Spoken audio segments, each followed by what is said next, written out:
This is how you brew Czech lager at home. Over the last couple of weeks, I've had several people reach out to me via the YouTube audience, i.e. you, about homebrew recipes of the beers that I brew, the Czech lagers that I brew at Tanglefoot.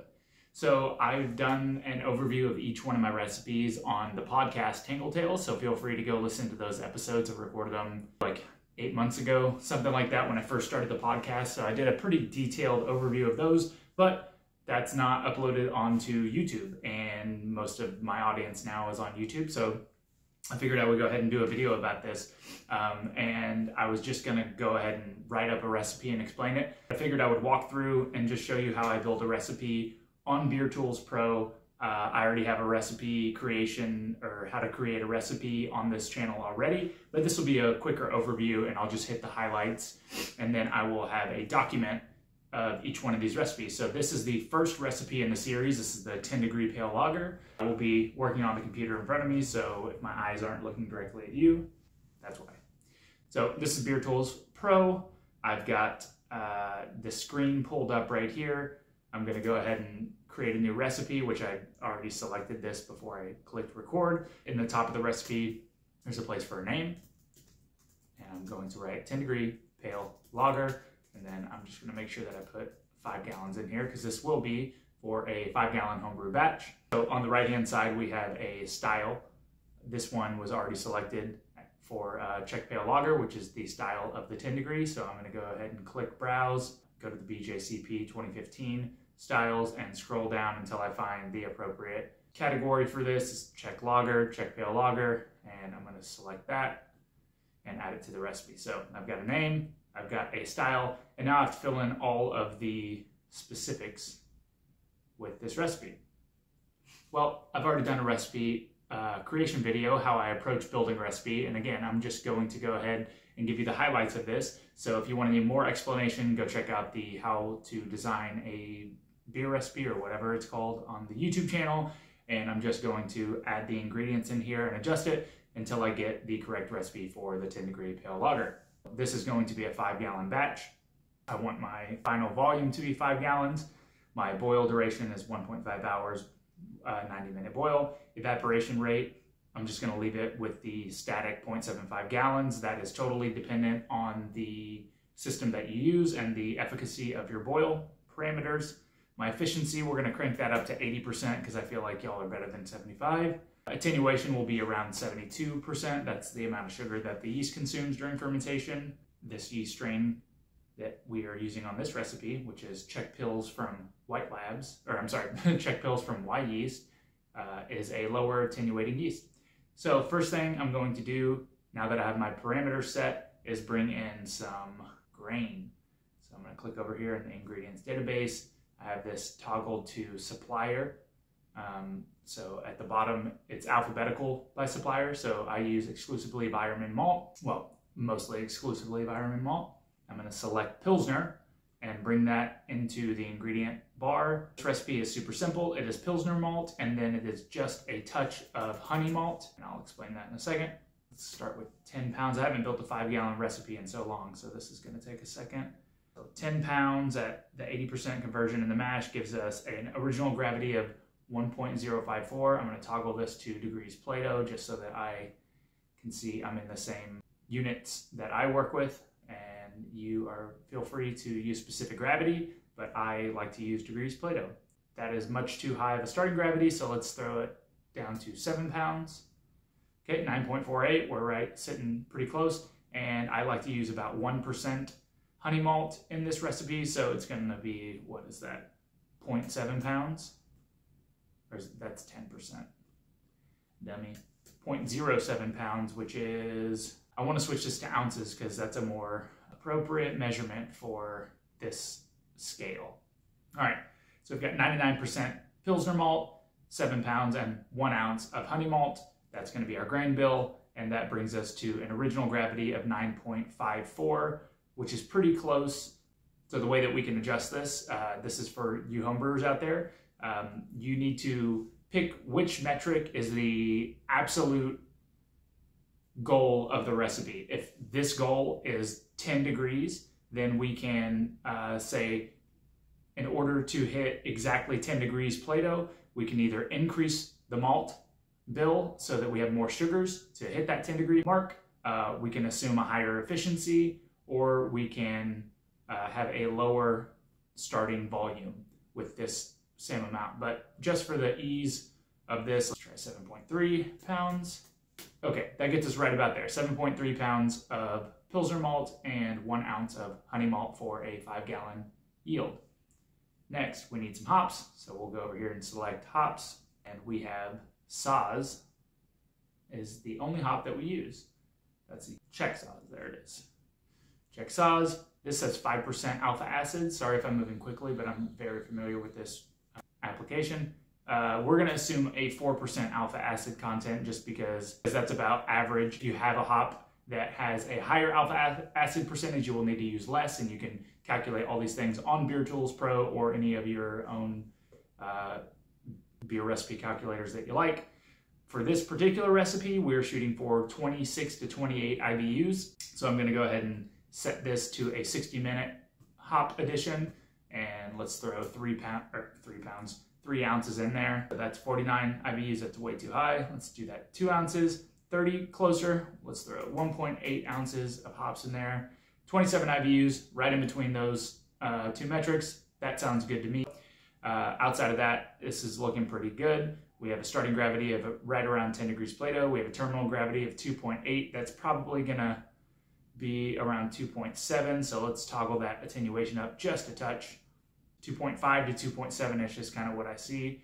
So that brings us to about a 4% ABV if it's a 75% attenuation, which let's do 74%. Okay, so we've got 27 IBUs, a 3.85% ABV, 3.31 SRM. That's actually going to come up a little bit if you do the modified decoction step, but we'll talk more about that in a second. Terminal gravity 2.65, and I already mentioned the starting gravity or original gravity at just about 10 degrees Plato. I almost forgot. Water chemistry. This is going to be dependent on the water source that you have.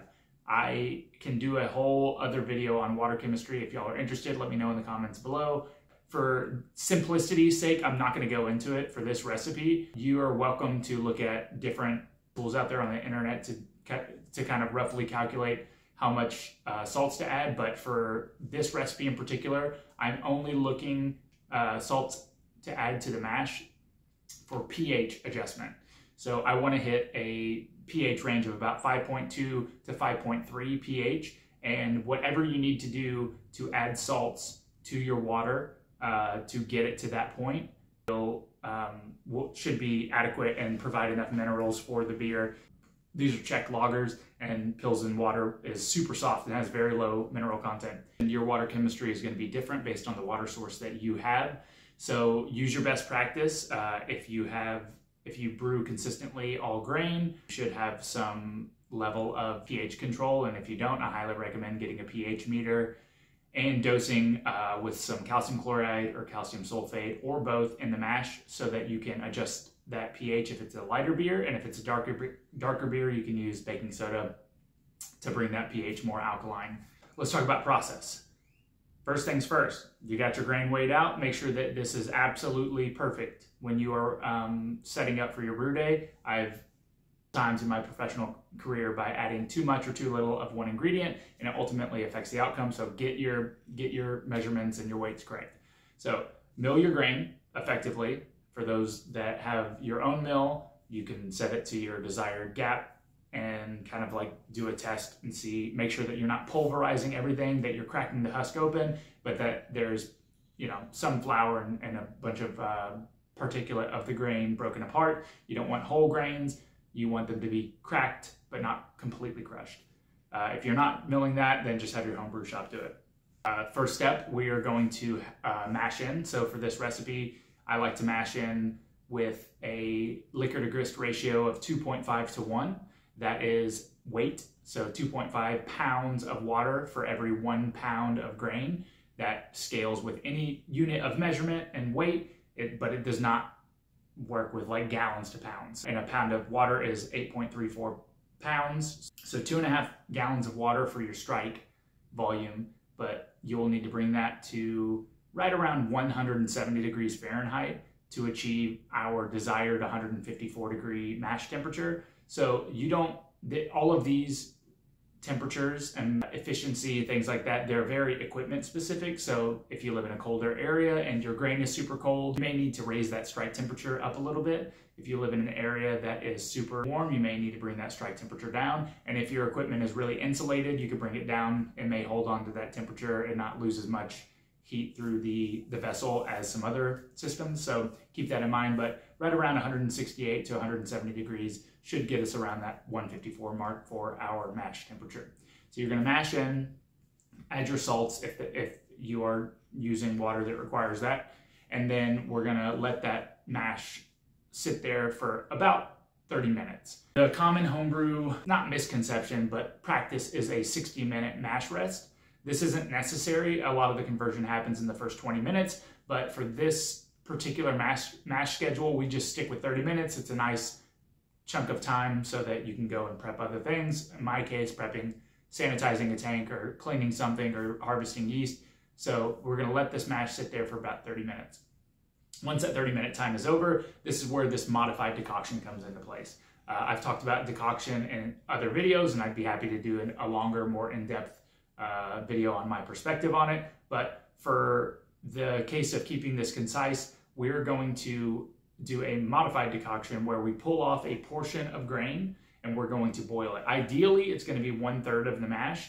I tend to do less of that on the system at Tanglefoot just due to the nature of it. It's not meant to, the mash tun is not meant to pull grain out of it, so I have to physically scoop out a portion of grain and boil it in a separate vessel, and it's just a lot of physical work, so I tend to do a little bit less than 1/3 of the mash volume. So you're going to pull off the 1/3 or less of the mash volume, and you're going to boil it in another pot for about 10 minutes. You could go up to 20 minutes, but this is where a lot of that Maillard reaction, that those tannins are being leached out of the grains from boiling them. This is where that kind of extra oomph in the beer comes from in these Czech lagers, is the decoction step. It's going to give it a more full grain character, a roundness in the mouthfeel. So pull off the portion of the mash, boil it, and then after the 10 minutes is up, you could go to 20 minutes. Just know that that's going to darken it even further, and make sure you're stirring the whole time so that you're not scorching the grain on the bottom of the pot. You're going to take that boiled mash mixture and you're going to reintroduce it into the full mash and stir it together so that it homogenizes and disperses all of the energy evenly throughout the whole mash, and the mash temperature should raise to about 160 to 165 degrees, just depending on the system. And then you are ready to begin recirculation. This is a term called Vorlauf, and often in homebrewing, but I just call it recirculation. So if you have the means, whatever means it is, by maybe you have a valve on the bottom of your mash tun and you drain out a couple of quarts and then you pour it back on top, or you have a pumping system where you can physically pump wort from the bottom of the mash tun out back on top of itself. That's just a means for us to recirculate this onto itself and clarify the wort so that we're not pulling a bunch of grains and husks into our boil. So we're going to do this for about 20 minutes. So this technically ends up being about an hour plus of mash time, of conversion time, even though I just said earlier it's not necessary. It's just the way that it works out with this modified decoction step. Once we're finished with that, the recirculation, we're going to run off into the kettle, fill it up, and sparge at the same time. For those that don't know what those steps look like, you can go watch my How to Brew Czech Lagers and a small brewery video, or whatever it's called. And it is a video log of how I brew the beer. So if you're confused on any of these steps, just go reference that. Once you get to kettle full, you've extracted all the sugar from your mash, you're gonna boil for 90 minutes. Start the timer when it is a full rolling boil. First 30 minutes, nothing's happening. We have no additions, but once it hits that 30-minute mark, we're gonna add our hop addition. So we're gonna put in the 1.8 ounces of Saaz hops at 4% alpha acid, and we're gonna boil for another 45 minutes. At the 15-minute mark, so you have 60 minutes, you boil for 45 of those, there's 15 minutes left. That 15-minute mark, we're going to add some Whirlfloc, or whatever your fining agent of choice is, and then possibly some yeast nutrient if you feel that that's necessary. And then we're gonna finish the boil out for the next 15 minutes. After the boil's done, flame out, We're going to whirlpool vigorously and allow that to settle for about 20 minutes, and all of the coagulated protein will hopefully settle in a nice cone on the bottom of your pot so that you can pull clear wort off of the bottom of that kettle and into your fermentation vessel. This is where it gets different. That part is very simple for most homebrewers. Everybody has the same equipment to be able to produce the wort at a high level on a homebrew system, I would assume. Now comes the tricky part. This may be where you need to invest in some more equipment or adjust your brewing process accordingly. So Lagers. I knock out at 50 degrees Fahrenheit. That is a difficult thing to do with a counterflow wort chiller, especially if you're using city water. I would say that it's impossible to do unless your city water is at 35 degrees. So you're either going to need a heat exchanger, or you're going to need to knock out cold and then allow it to come to the specific temperature that we're going to pitch our yeast at, which is 50 degrees. That brings in the next step in the process. Once you've knocked the wort out, we need to have the fermentation temperature controlled consistently throughout the entire process. On a homebrew scale, this means you either live in a cool climate where your basement is always at 50 degrees, or you need to buy a temperature-controlled fermentation vessel of some sort. That could be a cylinder conical that has glycol running through it like a professional brewery, or you can do what I did when I first opened Tanglefoot and have a upright freezer that has a Johnson controller on it that is set to 50 degrees, and you put your fermentation vessel inside. I personally had 1-barrel plastic Spiegel fermentation vessels that fit just perfectly inside these upright freezers, and I would set it at 50 degrees. Knock my wort out into those, and then I'd pitch my yeast. Now we've got our wort cooled, knocked out into our sanitized fermentation vessel, and we need to pitch our yeast. What yeast are we using? Well, we are using Y yeast 2738, I believe. Is that right? Nope.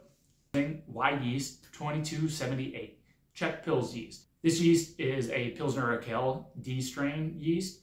Y yeast and a couple other vendors, Propagate Labs in particular, that I've ordered from before. They are the ones that propagate this specific type of yeast strain. I highly recommend this yeast strain. It lends a nice full rounded malt character, a lower attenuation than other Pilsner strains, and it's got a really nice fermentation character. So highly recommend using that. If you can't find that, any Czech yeast or Czech Pils strain should do, but I definitely recommend getting that one. We are going to pitch double the amount that you would pitch for a homebrew batch. So if you usually pitch 1 homebrew packet, pitch 2. If you usually pitch 2 homebrew packets, pitch 3. If you usually do a starter, double the volume. So the rule of thumb is pitching ales at 750,000 cells per milliliter, pitching lagers at 1.5 million cells per milliliter per degree Plato.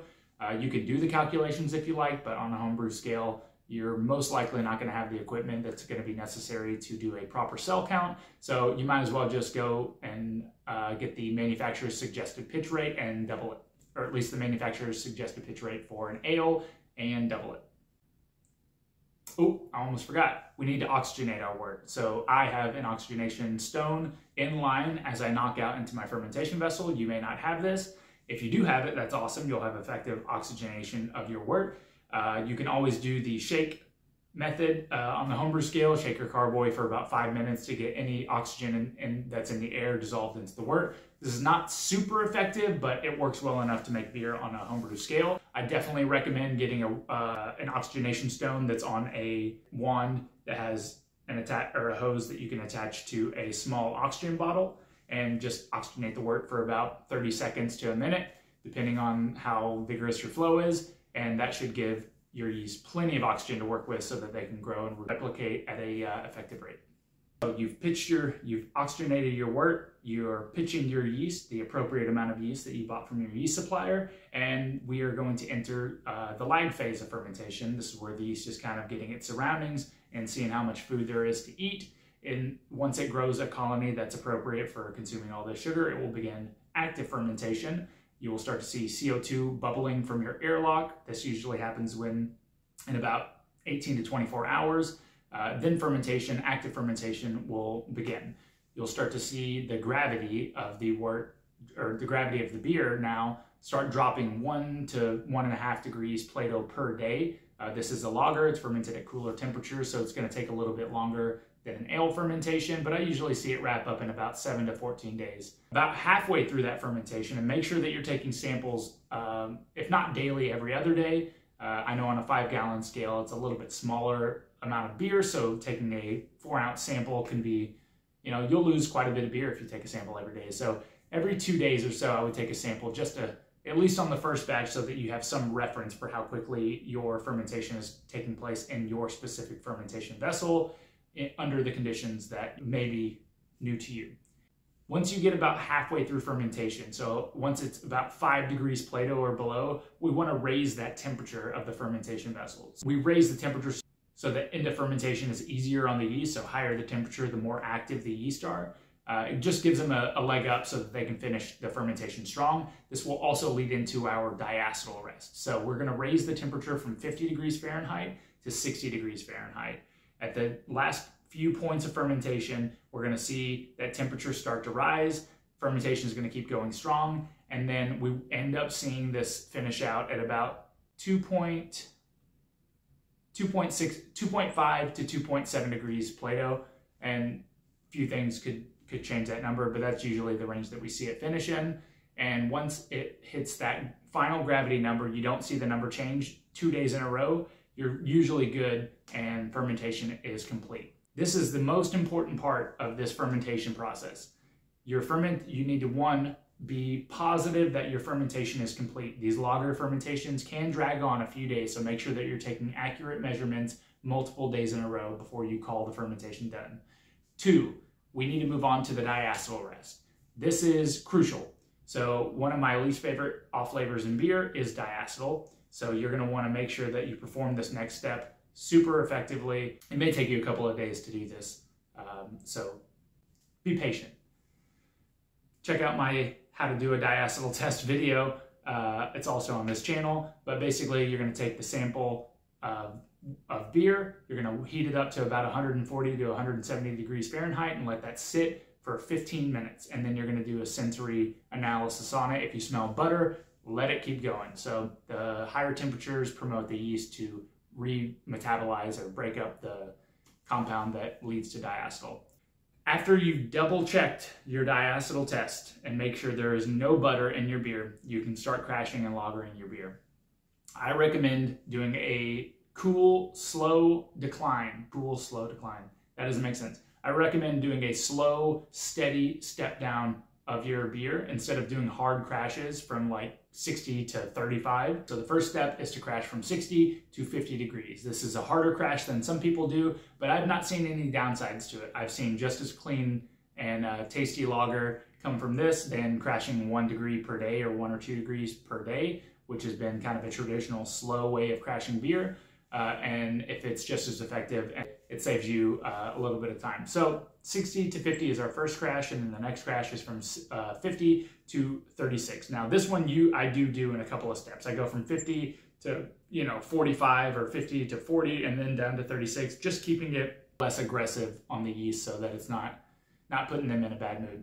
So once we've got down to 36 or 34 degrees, if your equipment allows it, we're going to allow this beer to rest here for at least 2 weeks, or maybe 1 week. It depends on what your equipment is like again. So what I prefer to do on my system, since I have 2 cylinder conicals and 1 bright tank, is that I ferment the beer in a cylinder conical, I finish the diacetyl rest, and then I crash in that same tank, and I let it sit there for 1 to 2 weeks so that not all, but a lot of the yeast can sediment out of the beer, and then I rack it from this tank into the bright tank so that I can let it lager for a couple of more weeks, or carbonate it and then send it to kegs and then let it finish lagering in those kegs. When I say that these beers take about 2 months to make, what I mean is it takes 2 months from grain to glass. So fermentation is 1 to 2 weeks long, primary fermentation. The extra diacetyl rest and crashing in a tank is another week, and then another week of settling in that tank. That's 4 weeks in one tank. Then you can rack it to the bright tank or rack it to another vessel and let it sit there for another 4 weeks, or go into kegs directly. It's up to you and whatever equipment you have. And then after that, depending on the way that you carbonate your beer, I like to carbonate up to 2.5 volumes of CO2. And then, yeah, if you have the ability to spun, that's even better, but I don't currently.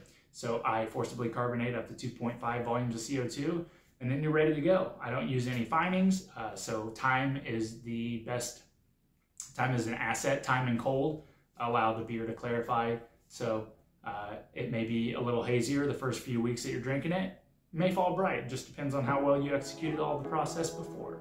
That's how you brew a 10-degree pale lager on a homebrew scale. Check out the link in the description for a document of this recipe that you can use at your own leisure. Thanks for watching. Hope you enjoyed this.